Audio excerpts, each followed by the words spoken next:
गुरु ब्रह्मा गुरु विष्णु गुरुदेव महेश्वरा गुरु साक्षात् परम ब्रह्म तस्मै श्री गुरवे नमः।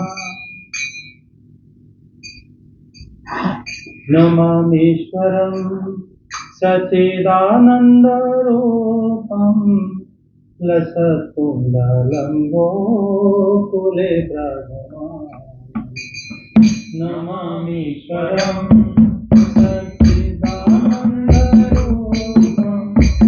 लसत्कुण्डलं गोकुले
श्री बलदेव की सुभद्रा श्री जगन्नाथ श्री दर्शन देव की जय, भक्तिदेव तुलसी माता की जय, श्री भागवत की जय। जय जय श्री राधे श्याम। ओम नमो भगवते वासुदेवाय। ओम नमो भगवते वासुदेवाय। ओम नमो भगवते वासुदेवाय। ओम नमो भगवते वासुदेवाय। ओम नमो भगवते वासुदेवाय। ओम नमो भगवते वासुदेवाय। श्रीमद् भगवद गीता पंचम अध्याय श्लोक संख्या 16।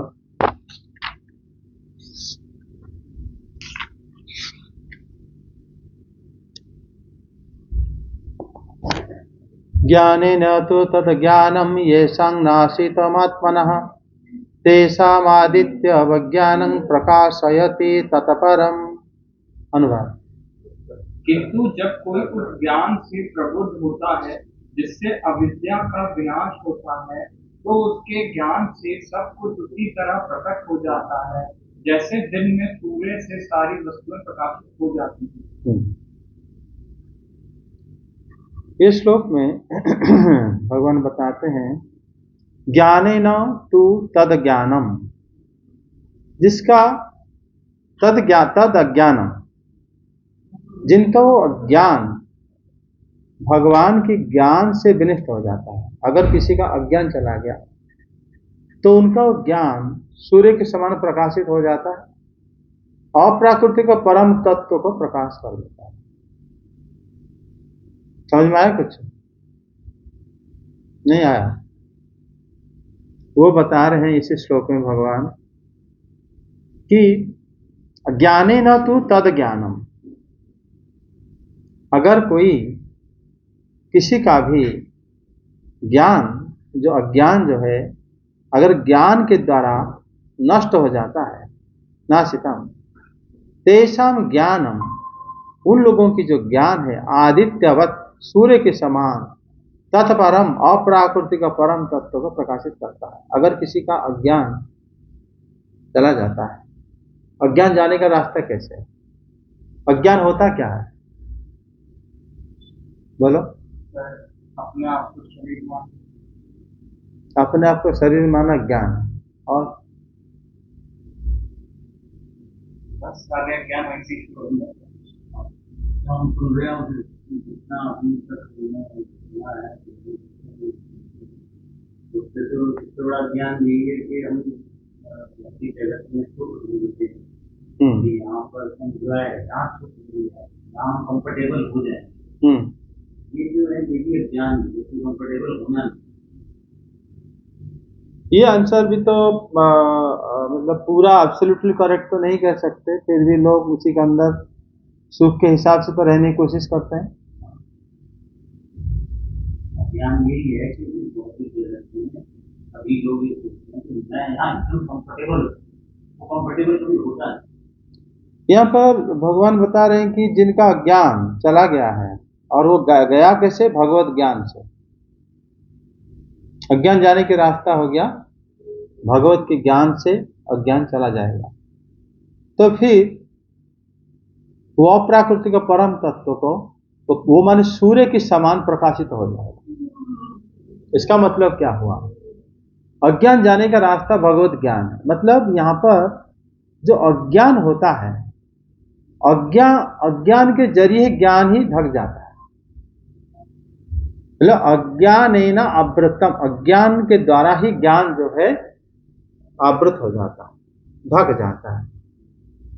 ऐसा कभी नहीं होगा कि आप वो एक चीज को जानते हो और वो उसको फिर आपको किसी ने उसके ऊपर ढक दिया, ऐसा हो ही नहीं सकता।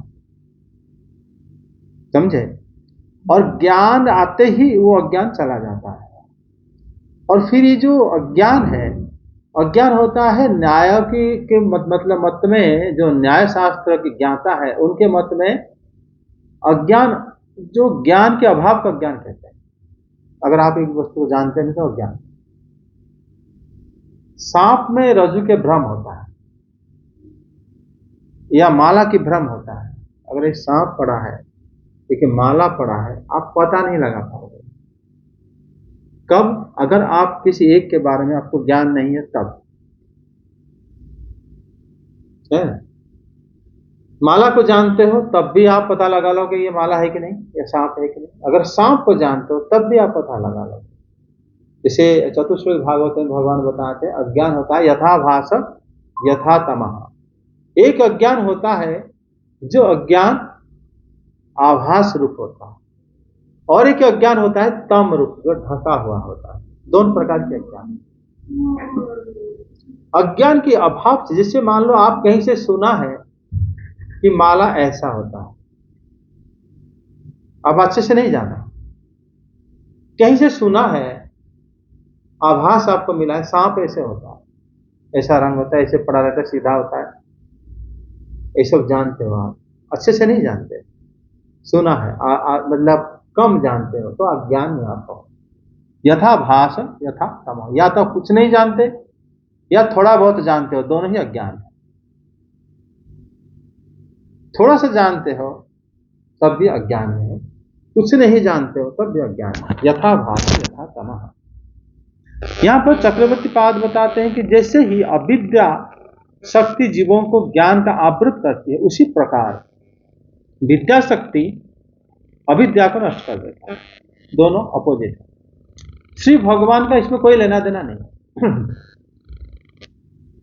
श्री भगवान श्री कृष्ण, जय श्री कृष्ण के, हम लोग मतलब अविद्या में है विद्या में है, दोनों ही भौतिक जगत की ही ज्ञान है दोनों। और यहाँ पर विद्या शक्ति द्वारा अज्ञान को नष्ट किया जाता है, जैसे सूर्य के द्वारा अंधकार को नष्ट किया जाता है ना। अगर सूर्य उदय हो गया तो अंधकार रहेगा कहीं? रहेगा नहीं? रहेगा। अगर इस घर के सामने अभी अंधेरा है, इस गली में अंधेरा है, सूर्य उदय हो जाएगा तो गली अंधेरा रहेगा? नहीं रहेगा। ज्ञान सूर्य की तरह होता है, जैसे प्रकाशित होता है फिर वो नष्ट हो जाता है। और ये इसीलिए परमेश्वर जो है न किसी को बांधते हैं न किसी को मुक्त करते हैं। भगवान किसी को मुक्त नहीं करते, न भगवान किसी को बांधते भी नहीं, हम अपने आप ही बन जाते। समझे कि नहीं? विद्या और अविद्या ये दोनों ही जो बंधन और मुक्त का जो कारण है, ये दोनों हमारी हाथ में ही है। जब हम जान नहीं पाते हैं तो फिर क्या होता है, हम बंधन में पड़ जाते हैं।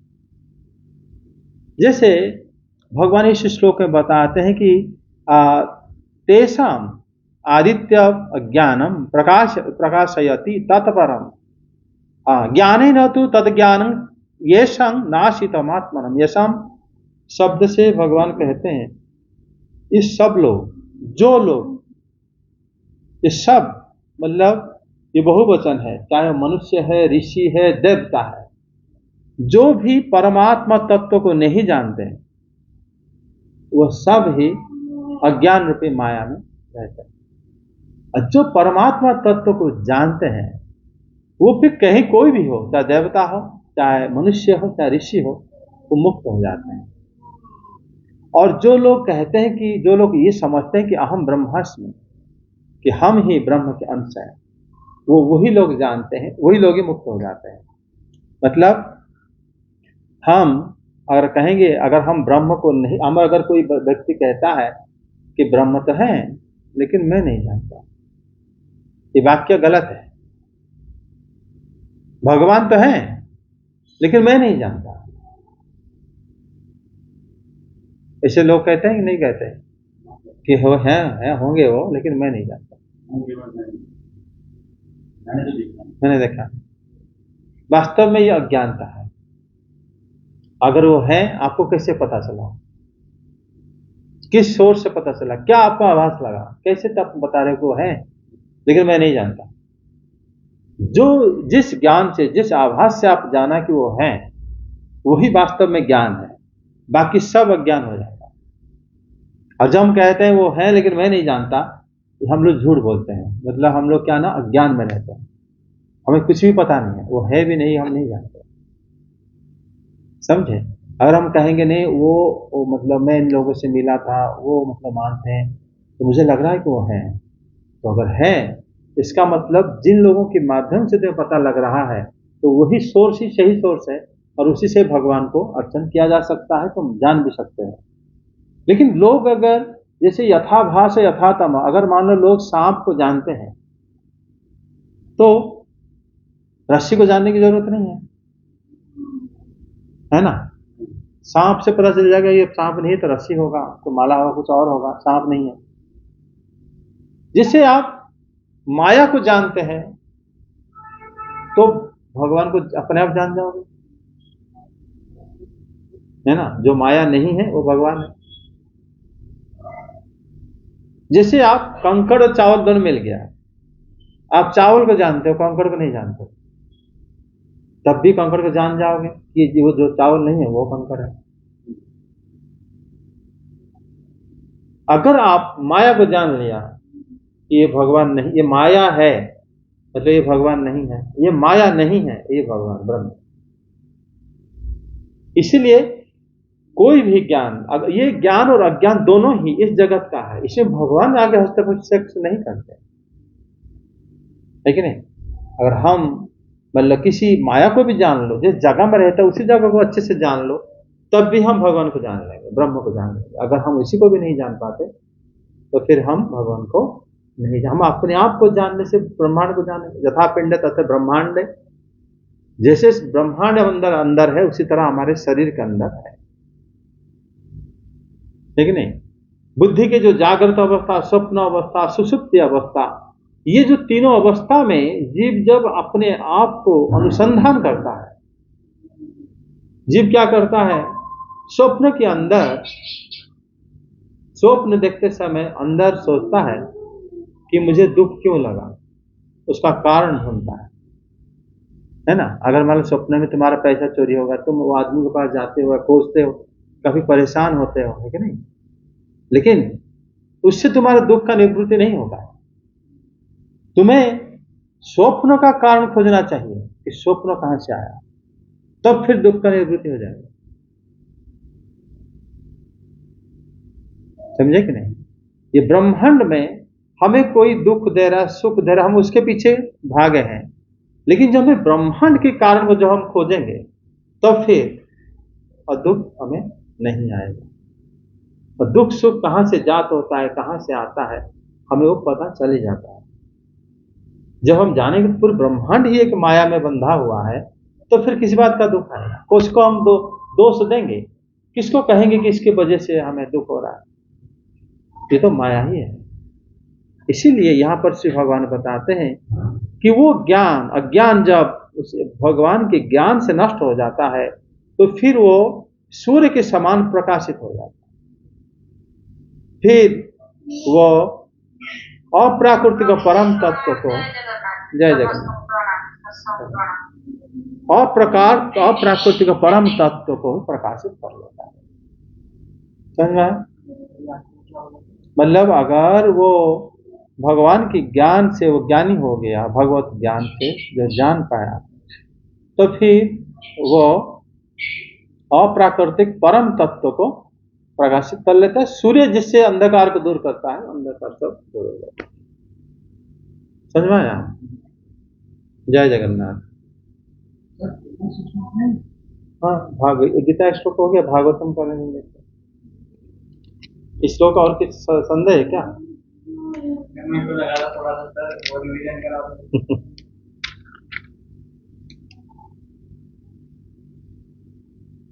हम लोग जैसे हम सपना के अंदर हम ढूंढते हैं ना, हमारे सुख का कारण कौन है, दुख का कारण कौन है, उसी में स्वप्न का दुख दूर नहीं होता।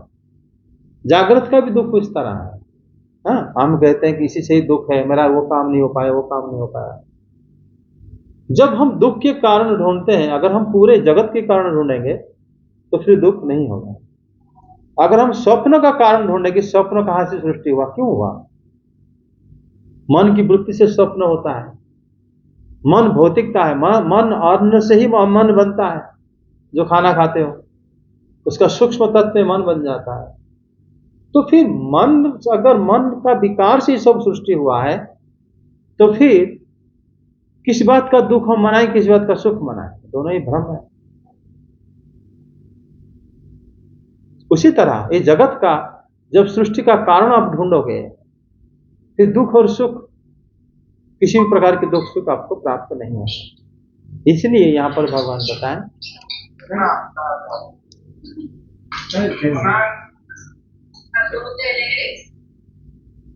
सर, जैसे आपको सर जैसे मान लो हमारा किसी ने अपमान कर दिया, सर मेरा किसी ने अपमान कर दिया, तो सर ऐसा लगता है कि पूरा शरीर जल रहा हो। ये मन के विकार है। और सर जैसे मन में कोई इच्छा जागृत हो, इंद्रिय सुख की कोई भी इच्छा का जागृत हो, तो वो पूरी हम कर सकते हैं, कर नहीं पा रहे हैं, बड़ी परेशानी होती है।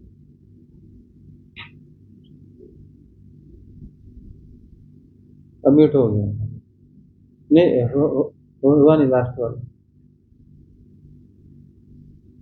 तो हो नहीं पाएगा ना, तुम्हारे फोन से होगा सर। तो सर लेकिन वो इच्छा इतनी प्रबल होती है कि सर वो हमारे पूरा शरीर में उथल पुथल कर देती है। हाँ। और वो इतनी सच्ची, जब देखो अब तुम अपनी इच्छा के पीछे भागोगे तो फिर इच्छा का निवृत्ति नहीं हो पाएगा। तुम कारण के पीछे भागो कि दुनिया की कैसे सृष्टि है, मेरा शरीर कैसे सृष्टि हुआ है, उसका कारण जब ढूंढोगे सारी इच्छाएं पूर्ति भी हो जाएगी, दुख का भी पूर्ति हो जाएगा, सुख का भी मिल जाएगा।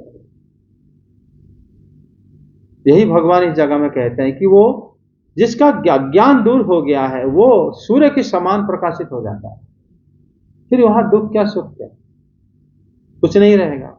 और सर वो जो हमारे मन में जो विकार चल रहा है उसको कैसे दूर करें, कैसे सृष्टि तत्वों को जानने के बाद कि मन आया कहां से, उसे कैसे समझ जाएगा। नहीं, मन का प्रवृत्ति जब पता चल जाएगा फिर सहल हो गए। जब मन ही का मन के बारे में तुम जानोगे कि मेरा जो हमारा जो अन्न का सूक्ष्म अंश में जो खाना हम लेते हैं, अन्न वर्षा से अन्न होता है ना, बारिश से अन्न होता है ना। बारिश कैसे होता है? यज्ञ से होता है, यज्ञ कर्म से होता है। जब हम वो अन्न को जब भोजन करते हैं, ग्रहण करते हैं, स्थूल अंश से अन्न का विष्टा होता है, उसका जो मध्यम अंश है अन्न से उसमें वीर होता है, सूक्ष्म अंश से मन होता है। अगर अन्न से ही मन आया है, अन्न से वीर आया है, अन्न से विष्टा आया है, तीनों बराबर है। तीनों अगर बराबर है मतलब सिर्फ सूक्ष्मता स्थूलता के अंदर बड़ा प्रभेद है। जैसे जिस प्रकार विष्टा उस प्रकार वीर है, लेकिन वीर से दूसरा शरीर आता है। मन से हम अपना इच्छा को पूर्ति करते हैं। अगर उसका सृष्टि यज्ञ से मतलब अन्न से हुआ है, अन्न जल से हुआ है, बादल से, बादल यज्ञ से हुआ है, यह यज्ञ सृष्टि के मूल कारण से हुआ है, देवता लोग यज्ञ पहले करे थे। तो हम किस प्रकार ये इच्छा को और इस प्रकार जो सृष्टि को हम कैसे मानेंगे कि ये हमें दुख दे रहा है? ये हमारा भ्रम भी तो हो सकता है, समझेंगे? जब सबका मूल कारण को आप देखोगे फिर आपको ना सुख लगेगा ना दुख लगेगा, आप उससे परे हो जाओगे, समझे? आपकी बात तो निकल के आई कि अन्न से ही बना, तो अन्न तो बहुत इम्पोर्टेंट चीज होगी। हाँ, क्योंकि मुझे नहीं पता, मैं कितना जानता हूँ, बट आपकी बात से एक बार पकड़ में आई कि अन्न से ही मन बना, अन्न से ही विद्या बनी, अन्न से ही विद्या बनी। तो अन्न जो है वो बहुत ही इम्पोर्टेंट महत्वपूर्ण है। अन्न जो है अगर यज्ञ का अन्न नहीं है तो मन कलुषित होता है। तभी चैतन्य चरितामृत में कहा जाता है कि विषय अन्न खाइले मलिन है मन। अगर मान लो गलत लोगों की संग का अन्न खा लिया तो आपके मन खराब हो जाएगा। मैंने कुछ गलत लोगों की संग का मतलब जो अन्न जिसका आपने भोजन किया वो अन्न का स्रोत भी तो एक है। कहां से आया वो? सर हमें खरीद से कर्म नहीं आता। तुम कर्म करे फिर जाके उसी वो जो कर्म करने के जो धन है उसी से अन्न खरीदे। वो धन के ऊपर सबका अधिकार है, हम सबको देते नहीं है, दान धर्म नहीं करते। अन्न जाके ले आए तो पाप खाए, पूर्व तृतीय अध्याय में कहा गया है।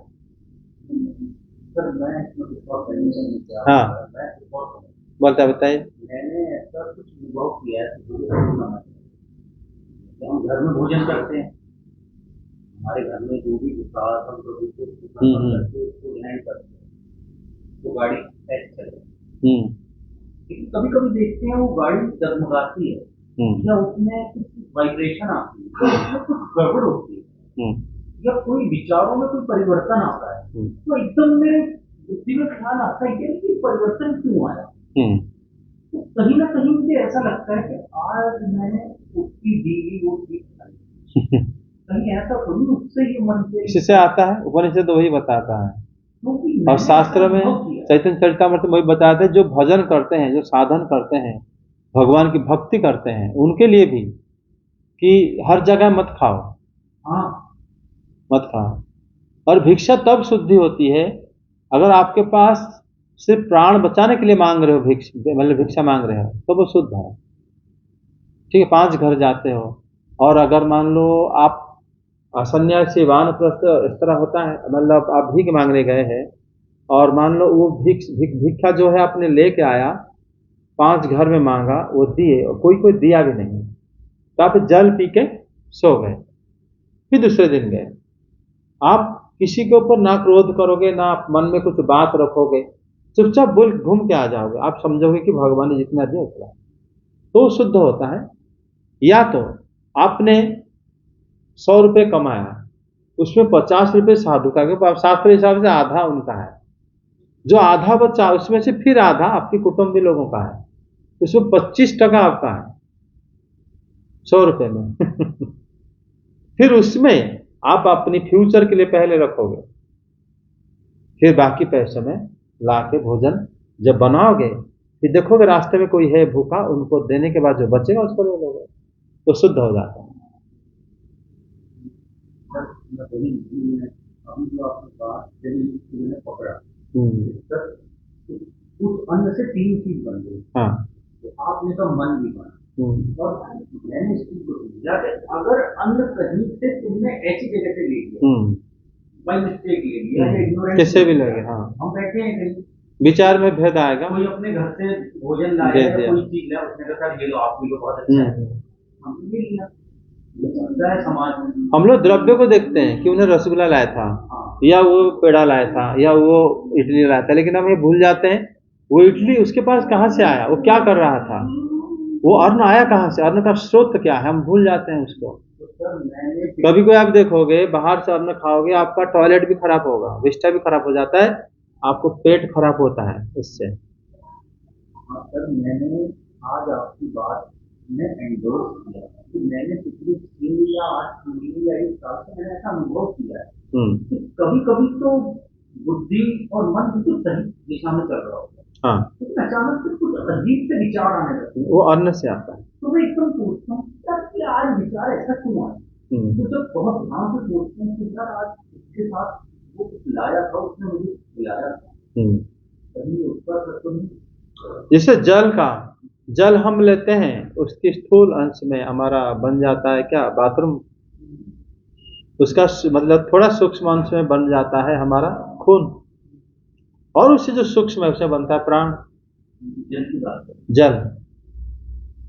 जल भी हम लोग सही जगह से अपना जल ही लेना चाहिए, ये तो प्राण भी हमारा, प्राण की विकार आ जाता है।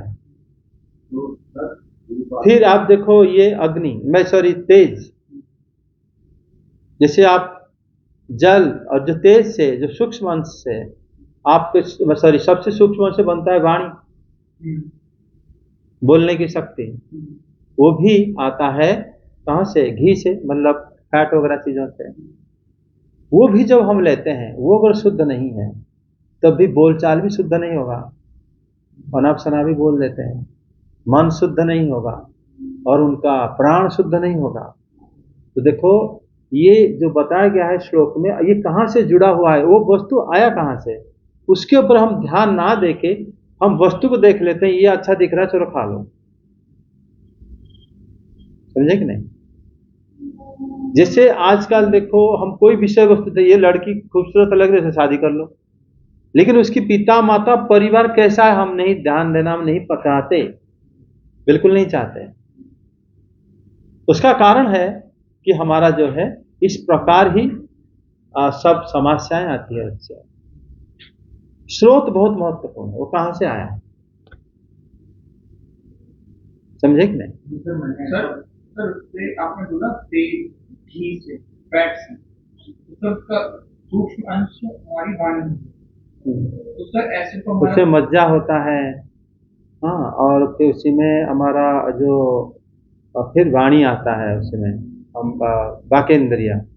अब सर जैसे मान लो सर अगर कोई व्यक्ति मतलब सही अन्न खा रहा है तो फिर दिक्कत कहाँ पे मुझे सही अन्न अगर खा रहा है, मैं अगर अपनी बात करूँ तो मैं तो घर की बात करूँ, बाहर खाता है तो फिर अगर मेरे मन में, मेरे को अभी कुछ दिनों से मेरे मन में बहुत बेकार चल रहा है और मुझे समझ में नहीं आ रहा है कैसे अन्न का ही प्रभाव होता है। कभी कभी जो अन्न तुम भोजन कर रहे हो, वो अन्न में हमारा जिस इनकम से भोजन करते हो सकता है इनकम अशुद्ध हो, वही तो इसीलिए शास्त्र को बड़ी विचार ध्यान देना पड़ता है उसी में। नहीं सर, मैं आपसे बोल रहा हूँ इनकम अशुद्ध कैसे अशुद्ध होता है, मतलब क्या ना, अगर नहीं, तुम उसके तृतीय अध्याय में देखो, पता चलेगा। तृतीय अध्याय में क्या है, अगर हम अपना इनकम में खुद भोजन कर लिए तो भी पाप भोजन करते हैं, वो भी होता है।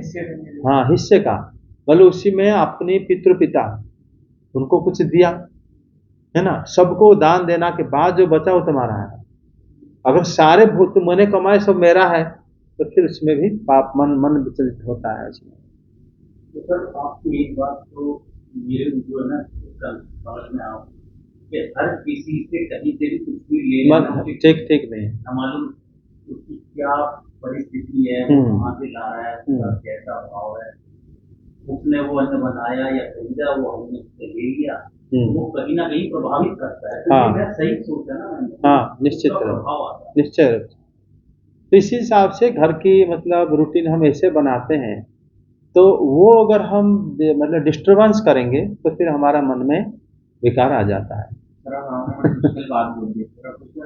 मतलब वो बड़ा मुश्किल होता है। हाँ, ऐसे हमारा देखो घर में जो पापा हम देखे बचपन में बड़े मतलब हालत, जब बड़े हुए प्रॉब्लम हो गया था, और तब हमारा जो मम्मी की तबीयत खराब हुई, हमारे पैसा नहीं था, भैया पढ़ रहा था बाहर कॉलेज में, मैं पढ़ रहा था ये वाला कॉलेज में, गांव वाले कॉलेज में, तो वो पापा पैसा नहीं दे पा रहे थे। मैं ट्यूशन करके देता था छोटा भाई के लिए, कभी कभी जाके देख आता था, पूरा नहीं हो पाता था।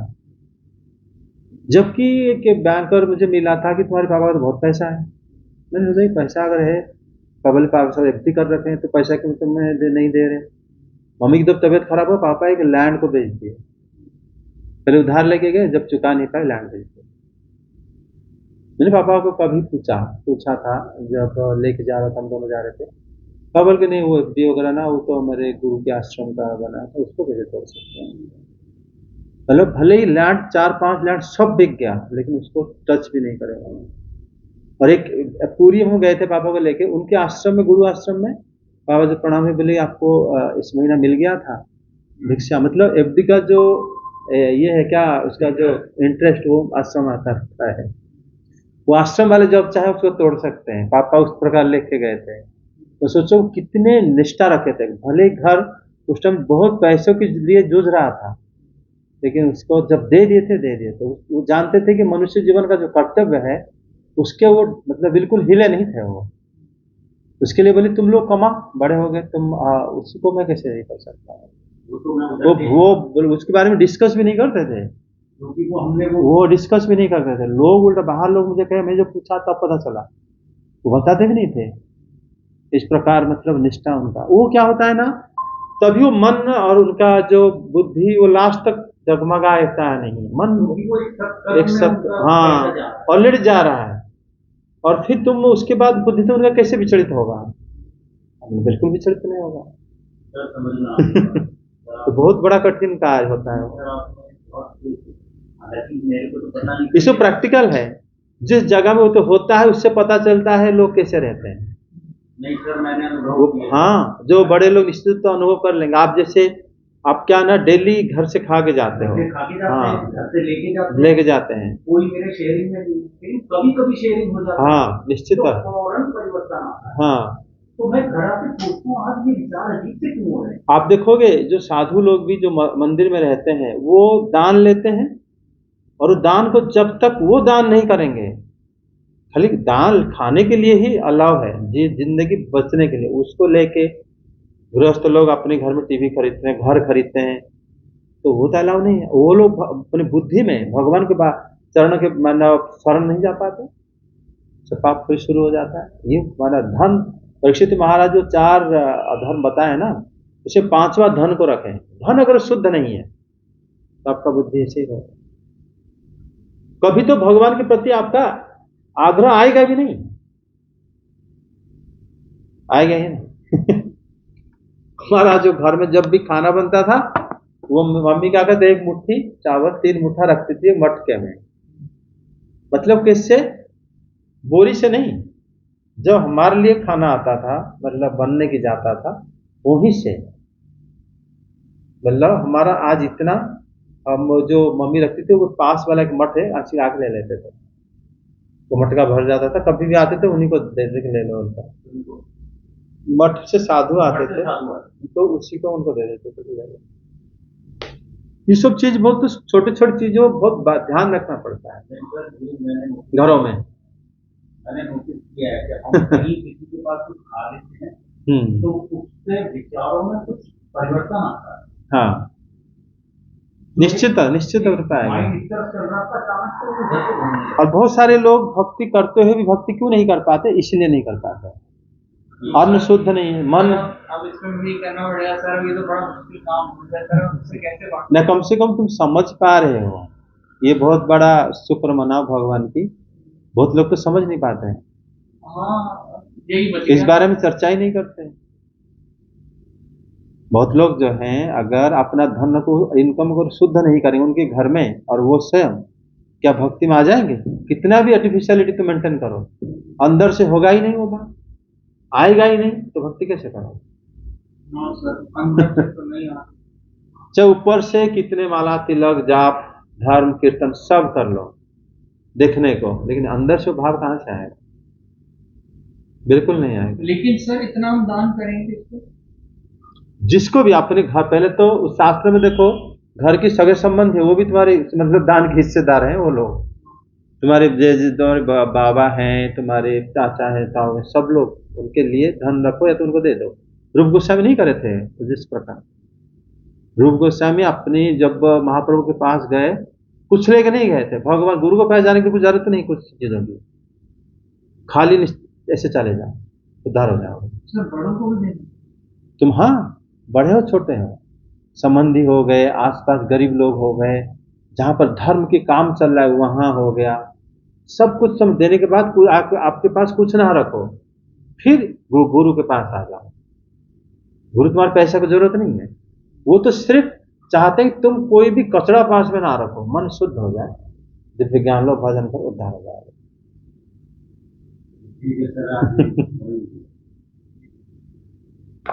ठीक है, अभी भगवत गीता का ये श्लोक हुआ। हम अभी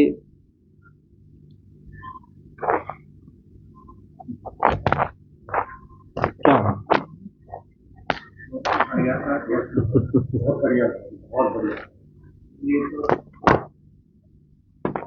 क्योंकि पता है हम तो अपने पैसे से ये, अभी मैंने ना मतलब मैंने कुछ लोगों का संग करके मैंने ये सीखा है कि भाई ये तो तेरे पैसे हैं, तो इसे कंजूसों की तरह खर्च मत कर, अपने पे खर्च कर, अपने सारे शौक पूरे कर ले, ताकि उसी से ये नहीं आएगा बस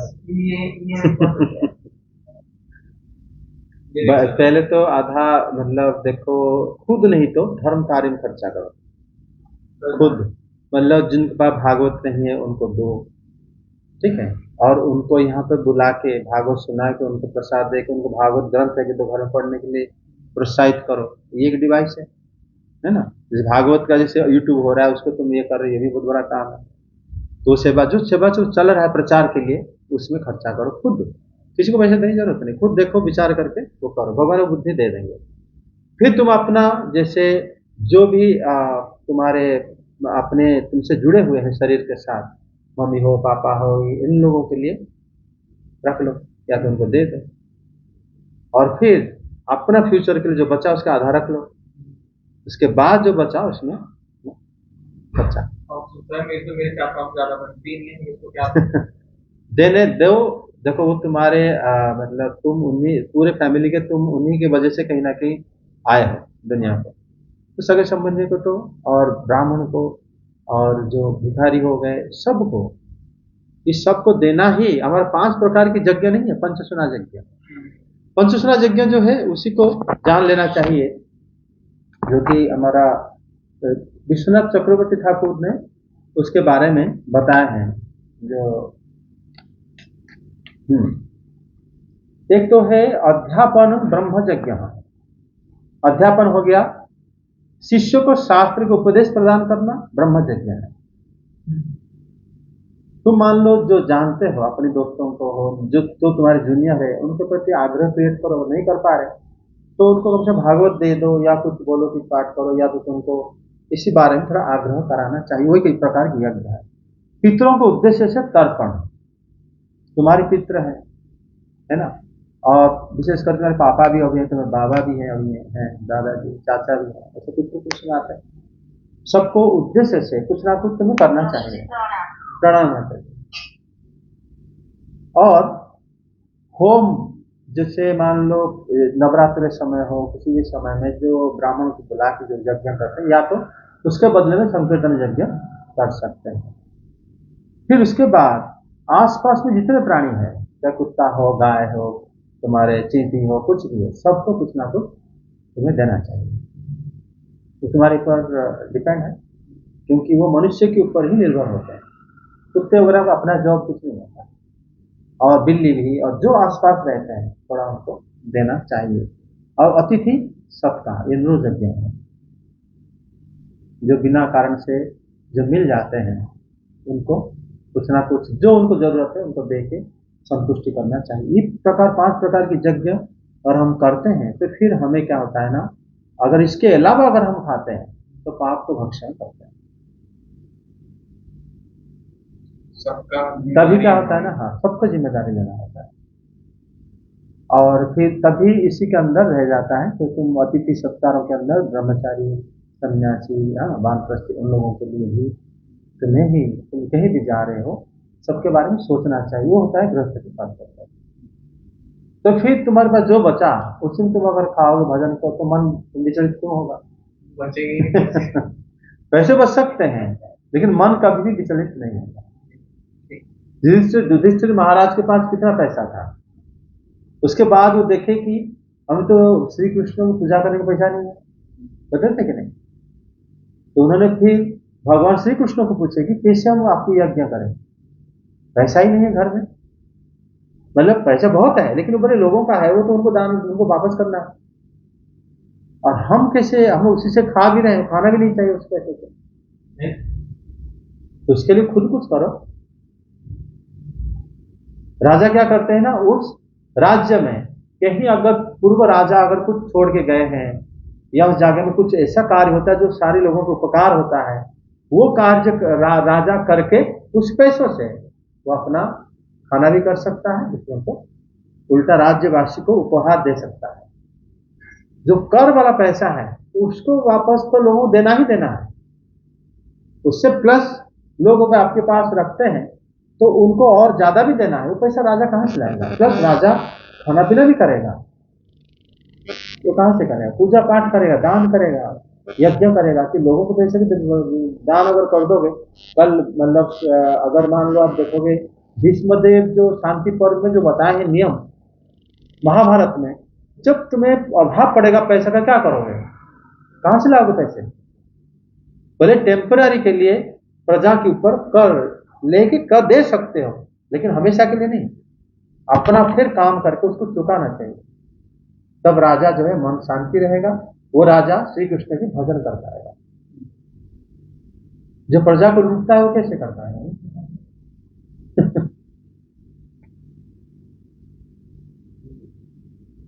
ठीक है,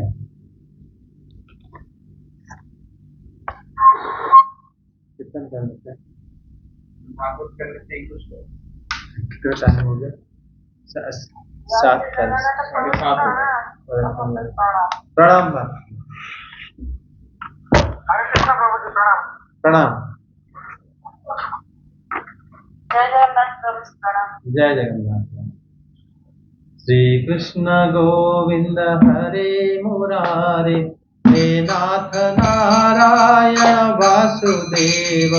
श्री कृष्ण गोविंद हरे मुरारे, हे नाथ नारायण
संकीर्तन की जय। श्री कृष्ण चैतन्य प्रभु नित्यानंद श्री अद्वैत गदाधर शिवासादि गौर भक्तवृंद की जय। जय श्री बलदेव श्री सुभद्रा श्री जगन्नाथ श्री सुदर्शन देव की जय। भक्तिदेव तुलसी माता की जय। श्रीमद् भागवतम भगवद गीता की जय। सभी भक्त वृंद की जय। जय जय श्री राधे।